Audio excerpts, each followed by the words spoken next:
सत्संग जी प्रेम से कहना। जहाँ इस सत्संग में करीब 3 बजे से जो आरंभ हुआ और तब से लेकर जिसको भी अपनी बात रखने का मौका मिला तो हर किसी ने इसी सत्य परमात्मा ईश्वर निराकार का जिक्र किया, इसका गुणगान किया, इसी से ही शक्ति मांगी कि दातार कृपा करो कि हम हमेशा उजाले में जीवन जिएं। ये जो उजाला हमारे जीवन में आया है, इसी उजाले में हम जीवन जीते चले जाएं। एक एक पग जो हमारा हम धरें तो एक एक कदम आता चला जाए। ये भी शुभकामना करते हैं कि हर किसी के जीवन में उजाला हो, हर मन रोशन हो, हर आत्मा रोशन हो, ताकि कहीं अंधकार ना रहे। क्योंकि अगर मन और आत्मा अंधकार में रहते हैं तो ना आत्मा की बात बनती है और ना मन के कारण हमारे जीवन को सुंदरता मिलती है। इसीलिए इन दोनों का रोशन होना बहुत ज़रूरी है। और जिनको ये रोशनी मिली उन्होंने ही संसार के ऊपर उपकार किए।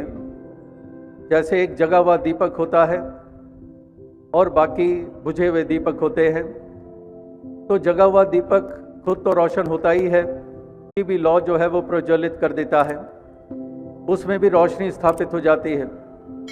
इसी तरह से बलियों संतों गुरु पीर पैगंबरों ने युगों युगों से इंसान के जीवन के अंधकार को दूर किया, आत्मा को परमात्मा से जोड़ा, मूल से जोड़ा, सत्य का बोध कराया, असली पहचान प्रदान की। और इसी तरह से जीवन जीने के सलीके भी वो भी उन्होंने सिखाए, क्योंकि उन्होंने इस मन को भी प्रज्वलित कर दिया। इस मन में भी फिर भाव सुंदर पैदा होने शुरू हो गए। मन में खड़ी हुई दीवारें गिरना शुरू हो गईं, विपरीत को मिलने लगा और वही निखरा हुआ सुंदर रूप इंसान का, उसी को दूसरे शब्दों में देवता कह देते हैं।